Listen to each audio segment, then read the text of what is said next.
మీనాక్షి కేసులో వివరాలు ముఖ్య నేత పి అడిగిండు. జూన్ 6న కోర్టులో నేనుండగా మీనాక్షి కేసు వివరాల కోసం వచ్చిండు.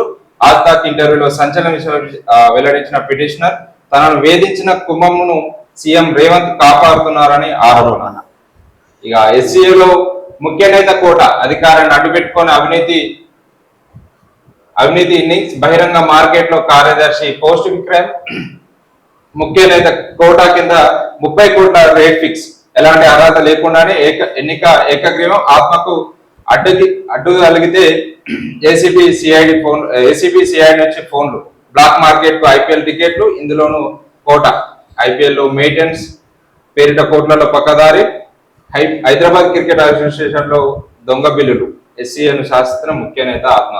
దాంట్లోకి దేన్ని వదలడు కదా, క్రికెట్ కి సంబంధించి దాంట్లో ఎన్ని ఆరోపణలు సంబంధించి కానీ ప్రతి దాంట్లో మరి ప్రభుత్వానికి సంబంధించిన వాళ్ళు మంచిగా సంపాదించుకునే పనిలో పడ్డారు మరి కాంగ్రెస్ ప్రభుత్వం మాత్రం. ఇక నాడు సిరుల కానీ నేడు స్కామ్లకు కానీ పీపీఏ లేకుండానే జైపూర్ ప్లాంట్ 40 లక్షల టన్నుల బొగ్గు మాయం, కమిషన్ల కోసమే సింగరేణికి సోలార్, బీఆర్ఎస్ అధికారంలోకి రావడం ఖాయం, లెక్కగట్టి తిన్న సొమ్ము వసూలు చేస్తాం, బీఆర్ఎస్ దెబ్బకు దిమ్మ తిరిగిన సర్కార్, బొగ్గు బావిలో అగ్గి పుట్టిస్తే కార్మికులతో కాలబేరానికి వస్తున్నది బీఆర్ఎల్పీ ఉపనేత హరీష్ రావు అని చెప్పేసి ఉందిగా. మంత్రివర్గ విస్తరణ ఇప్పట్లో లేదు.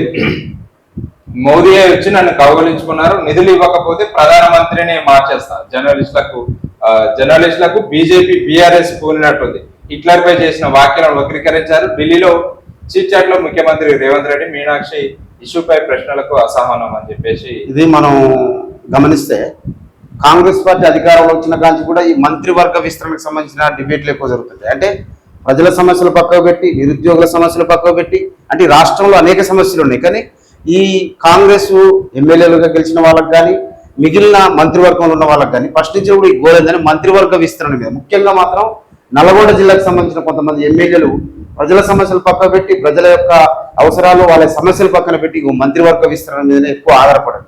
అంటే ఎక్కువగా వార్తలలో ఎప్పుడు మంత్రివర్గ విస్తరణ జరుగుతుందన్న ఆ డిబేట్ ఎక్కువగా మనం వార్తల్లో మనం గమనిస్తే.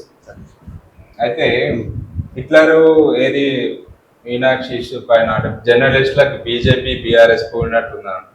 అంటే ముందు నుండి కూడా రేవంత్ రెడ్డి గారు ఆయన జర్నలిస్టులకు ఎందుకు మరి ఎప్పుడు విషయం కక్కుతూనే ఉంటాడు.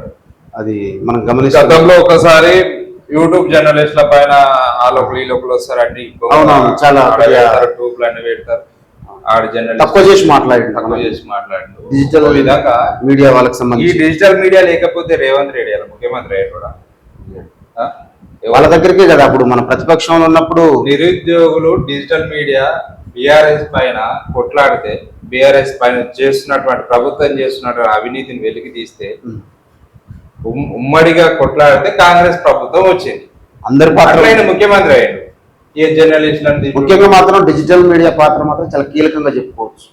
ఈయన ప్రతిపక్షంలో ఉన్నప్పుడు ఈయన తరపున కానీ ప్రజల తరపున కానీ మరి పోరాటం చేసి వాళ్ళ తరపున కొట్లాడింది డిజిటల్ మీడియా పాత్ర చాలా కీలకంగా ఉంది. ఈయన అధికారంలోకి వచ్చిన తర్వాత చాలా హేళనగా తక్కువ చేసి డిజిటల్ మీడియాను తక్కువ చేసి ప్రెస్ మీట్లలో మాట్లాడిన సందర్భం మనం చూడొచ్చు.